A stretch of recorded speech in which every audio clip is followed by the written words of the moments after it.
뻐꾸기와 그 애. 춘원 이강수 산문.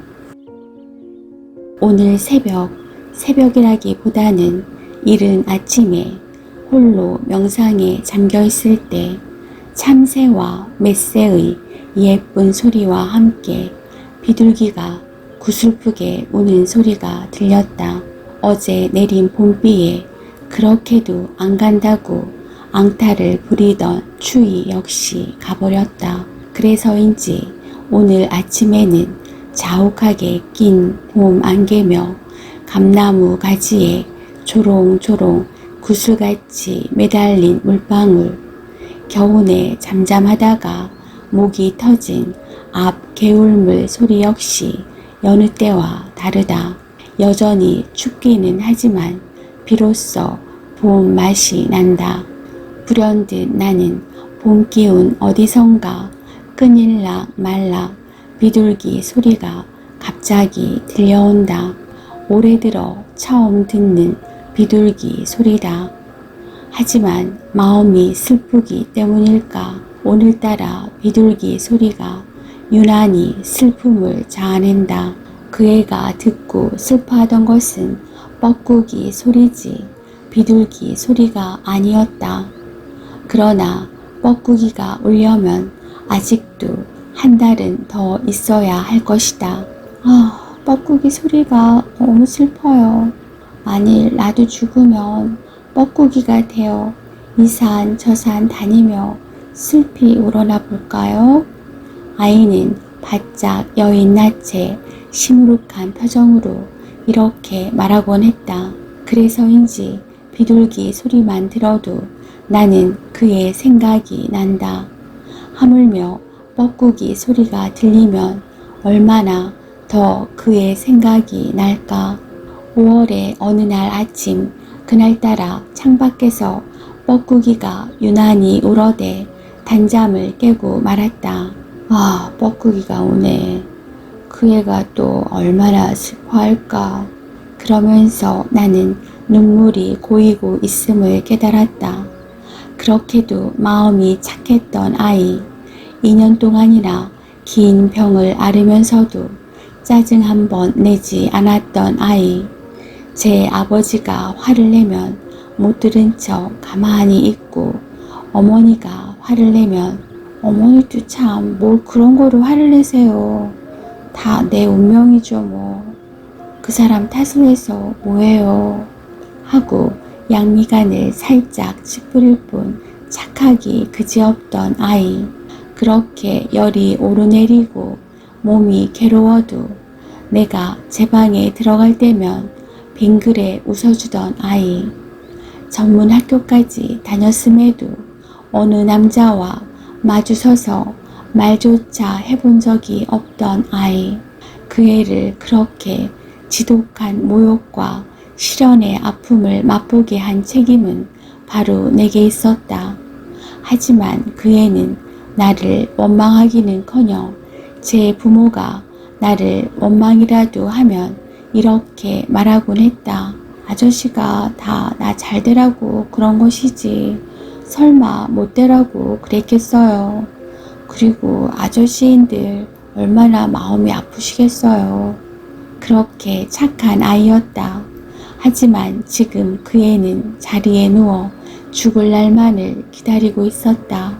뻐꾸기의 애끓는 소리를 듣고 있으려니 더는 견딜 수 없어 세수도 하지 않은 채 가마골 숲 사이에 있는 그 애의 집을 찾았다. 그 아이가 뻐꾸기 소리를 듣고 오늘은 또 얼마나 슬퍼할지 생각하니 가슴이 저려왔다. 하지만 방에 들어가 보니 아이는 벌써 다시 깨지 못할 잠이 들고 말았다. 해쓱한 얼굴에는 편안하게 잠든 어린애와 같은 평화가 묻어나고 있었다.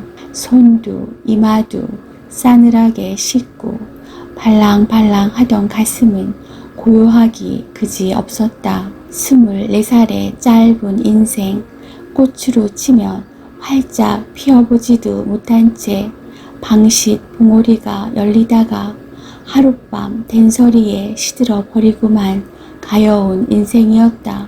이제는 그렇게 슬퍼하던 뻐꾸기 소리도 들을 수 없다. 또 그 곁에서 얼이 빠진 채 울지도 못하는 아이의 어머니와 아버지의 슬픔 역시 알 수 없다. 오직 고요한 정열뿐이다.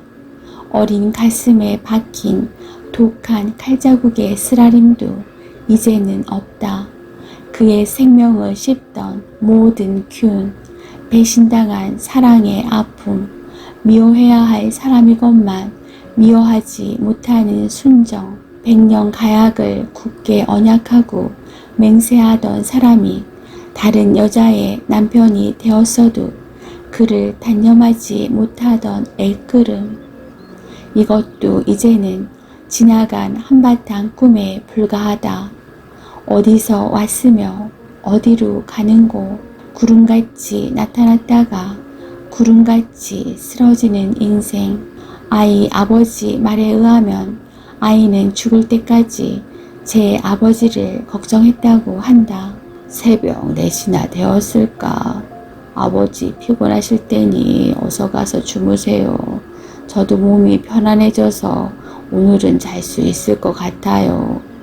아버지 주무시는 거 보고 나도 잘 테니 어서 가서 주무세요 라고 하기에 1시간쯤 누웠다가 일어나 보니 아까 그 모양 그대로 누워서 꼼짝도 하지 않는구려. 그러면서 한마디를 덧붙였다. 나는 자는 줄만 알았다오. 과연 자는 것이었다.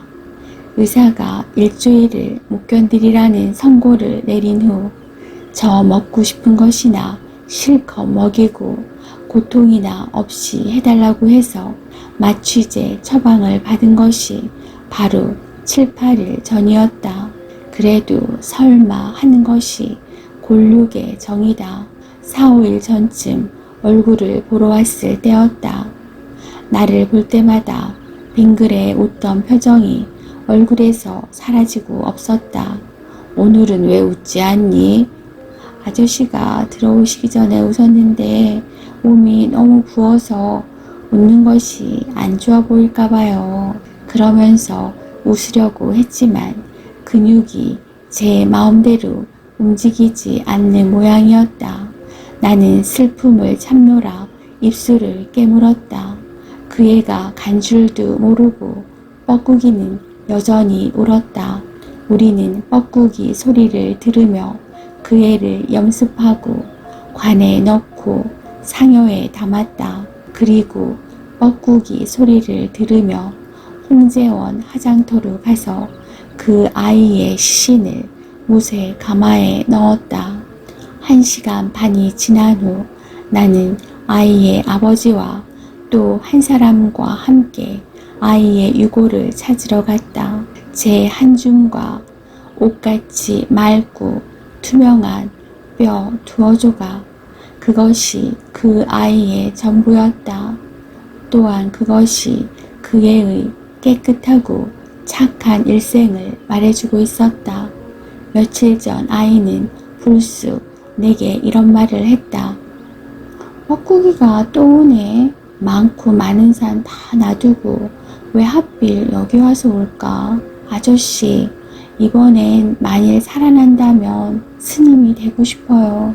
그래서 절에 가만히 앉아서 목탁이나 치고 연불이나 할래요. 과연 아이의 말을 믿어야 할까? 혹시 금시에 어디에서 그 애가 아저씨 나 여기 있어요 라며 웃으면서 나오지는 않을까? 나는 작년에 8살 된 아들 봉아를 잃고 한 달이 지날 즈음 다시 사랑하는 조카딸을 잃고 말았다. 슬픔 위에 덧싸이는 슬픔이여. 그러나 사람이란 누구나 다 한 번은 죽는 것을.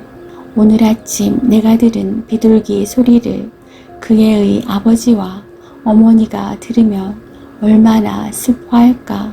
그러니 내가 비록 그 애를 생각하며 슬퍼한들 어찌 낳고 기른 부모에 비길 수 있으랴. 오늘 비둘기가 울었으니 얼마 후면 뻐꾸기도 울 것이다. 하지만 그 뻐꾸기 소리를 차마 어찌 들을꼬. 비록 제 부모만은 못하더라도 나 역시 그의 기억을 소중하게 가슴속에 품고 있는 것을. 그렇게도 착하고 그렇게도 깨끗하던 아이. 아마 살아있는 동안 그 아이를 평생 잊지 못할 것이다. 아, 또 비둘기가 온다.